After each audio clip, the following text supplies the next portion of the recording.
Love it or hate it, the Magic Mouse has been a staple in Apple's accessory lineup since 2009. But is it really as bad as some people claim? Or is it just misunderstood? Well, obviously it's bad, right? The charging port is on the bottom. Video over, conclusion reached, no need to speak anymore, right? Look, I had to get it out of the way quickly. Let's not talk about it too much. The charging port is on the bottom. It's not that big of a deal. I have the battery widget on my desktop on macOS. When it starts to get like half charge, I charge it. The battery lasts forever. It charges super fast. Charge it when you're not using it. You're not using it 24 hours a day, and you're never going to run into a problem. But what about the rest of it though? And why on earth am I trying out a Magic Mouse when I've got perfectly good mice already?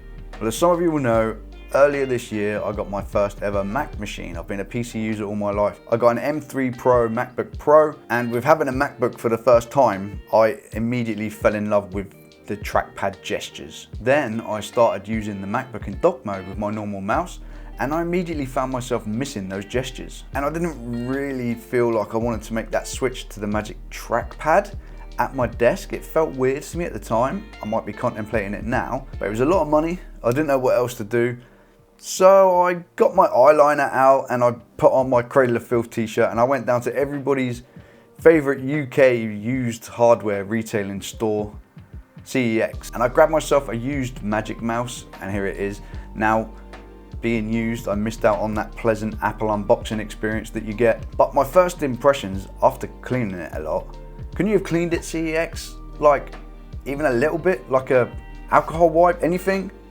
It was pretty nasty. But after cleaning it, I found that I was met with that usual aesthetically pleasing, solidly built Apple experience that you would expect upon looking at it, right? It's made of like that nice silver aluminium. It's got that glossy white top to it. It feels nice to touch. Really nice, right? So I charged it up and it was time to try it out for the first time. You flick the little switch on the bottom, it immediately pairs with your MacBook, and in typical Apple fashion, it just kind of works. So the first thing I wanted to try was the gestures, right? That was the whole point. Having the multi-touch surface, I wanted to check out those gestures. And you don't get all of the gestures that you get on the actual trackpad on the MacBook, but you get a few, and it seemed like it would be quite nice as a sort of stopgap maybe, or just an experiment. So the first one you get is secondary click.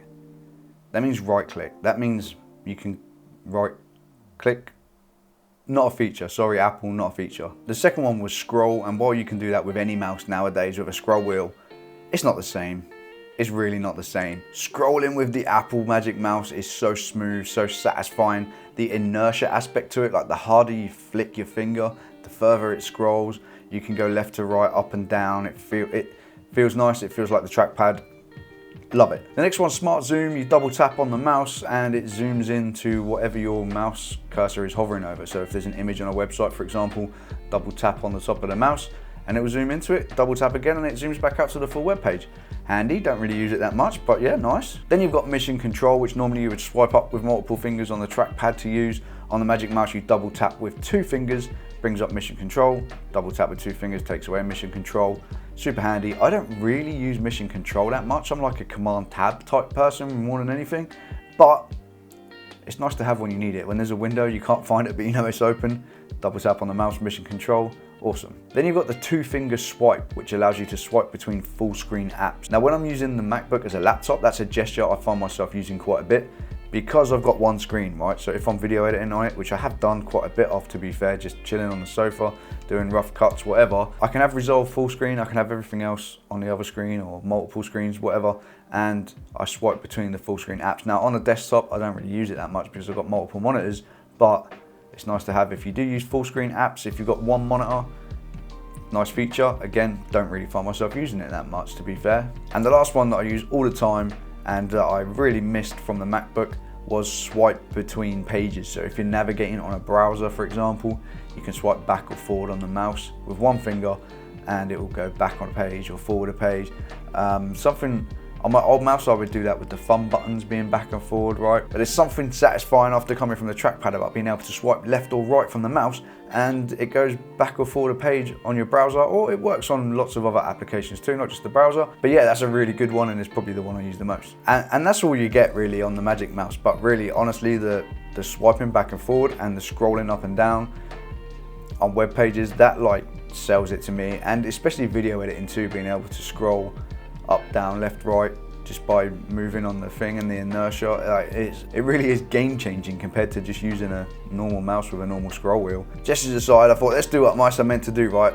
Let's click on some stuff. And I'm like, wait, why does it feel so weird? Why is it so hard to actually aim it and click on some stuff? What's going on? So I had to dive into the settings, and after changing a few sensitivity settings, disabling pointer acceleration, I got it to a point where it was usable. It was still very obvious that the sensor wasn't quite the same as my SteelSeries gaming mouse that I'm used to using on my PC, and something just felt a bit weird, but I thought maybe I can adapt to that, yeah? So at that point I went onto Apple's website and thought, let's see what are the specs of the sensor, and conveniently they don't mention it at all. In fact, they mention basically nothing. The size of the mouse, multi-touch, Bluetooth, a charging port, that's handy, and wireless. That's the specs. That's all they mention on the official Apple store.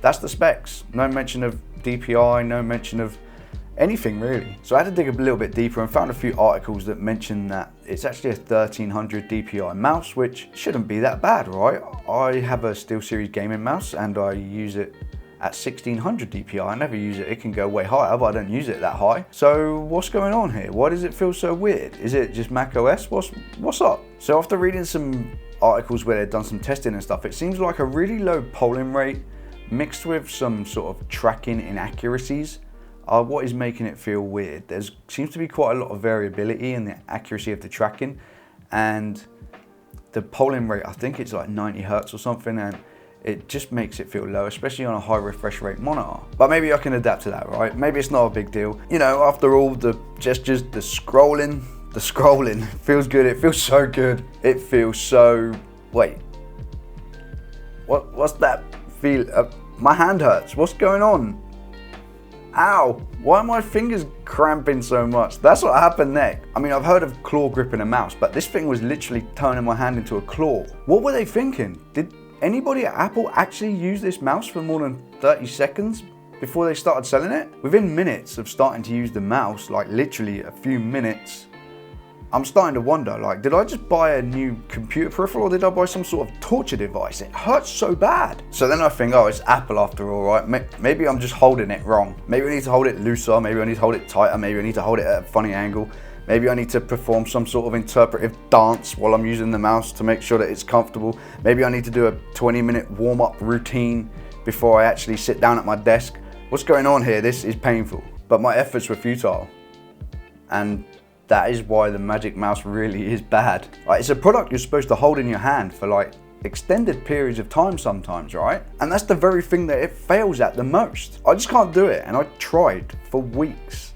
I wanted to make it work, the gesture, the scrolling, but I can't do it. It looks nice, it feels nice, it even works kind of nice when you take into consideration the battery life, the ease of connectivity, and those gestures, the scrolling, but it all means nothing if you can't actually hold it. And I can't actually hold it. It hurts a lot. So unfortunately, yes, despite wanting to love it and wanting to use it as my main mouse for my Mac, the Apple Magic Mouse really is that bad.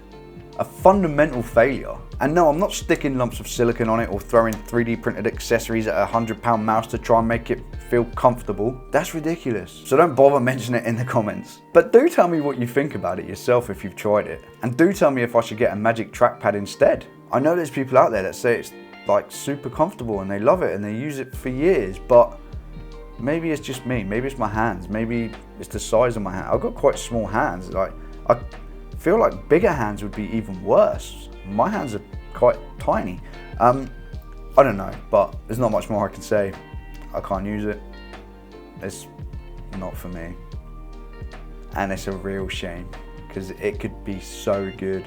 It has hints of perfection, hints of awesomeness, hints of Apple doing things differently. But if I can't hold it, what is the point?